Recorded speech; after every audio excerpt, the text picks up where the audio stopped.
दोस्तों आज हम लोग जानेंगे साइकोलॉजी के एक बहुत ही इंटरेस्टिंग कॉन्सेप्ट के बारे में जिसका नाम है स्टॉकहोम सिंड्रोम। तो स्टॉकहोम सिंड्रोम क्या होता है आज हम लोग जानते हैं। सबसे पहले मैं आपको इसकी हिस्ट्री बताना चाहूँगा कि 1973 के अंदर स्वीडन के अंदर जो है स्टॉकहोम नाम के शहर में एक बैंक रॉबरी होती है। तो वो जो बैंक रॉबरी होती है उस बैंक रॉबरी के अंदर जो है वो किडनैपर्स कुछ लोगों को वहाँ पर पकड़ लेते हैं और उनको बंधक बना लेते हैं और बाहर नेगोशिएट करते हैं बैंक को लूटने के लिए। तो कुछ दिनों तक वो उन्हें बंधक बनाए रखते हैं और जब वो बाहर निकलते हैं तो एक अजीब सा बिहेवियर जो है वो बंधकों के अंदर जो है वो देखा जाता है। जिन लोगों को इन आतंकवादियों ने बंधक बनाया था वो सारे के सारे लोग आतंकवादियों के फेवर में बोलने लगते हैं। यहाँ तक कि दोस्तों जब कोर्ट में गवाही देने तक की बात आती है तो वहाँ पर भी वो आतंकवादियों के फेवर में जो है वो बयान देते हैं। तो यहाँ से साइंटिस्टों ने एक वर्ड कॉइन किया था जिसका नाम है स्टॉकहोम सिंड्रोम।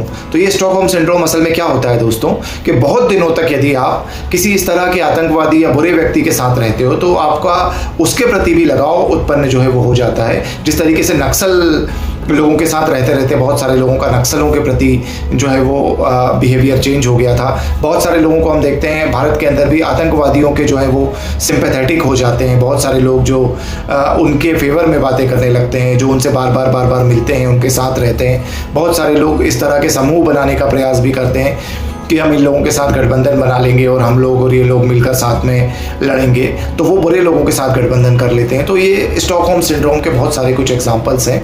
तो ये एक सिंड्रोम एक साइकोलॉजिकल बीमारी होती है जिसमें क्या है कि व्यक्ति जो है वो एब्यूज़र के साथ ही रहते रहते एब्यूज़र को अच्छा समझने लगते हैं। ऐसा कई बार हम लोग इस तरह के केसेस में भी देखते हैं कि जो भारत के अंदर लव जिहाद के जो केसेस वगैरह होते हैं उसके अंदर भी कि उसके ऊपर एब्यूज़ हो रहा है, उसके साथ अत्याचार हो रहा है, लेकिन उसके बाद भी उसको लगता है कि ये एब्यूज़र ठीक है। तो इस तरह से बहुत सारी चीज़ें जो है वो स्टॉकहोम सिंड्रोम के अंदर आती है। ये बहुत ही इंटरेस्टिंग एक फिनोमिना है साइकोलॉजी का। तो आप लोग इसे पढ़ें और इसे समझें और देखिए कहीं आप लोग तो किसी स्टॉकहोम सिंड्रोम के अंदर नहीं है। धन्यवाद।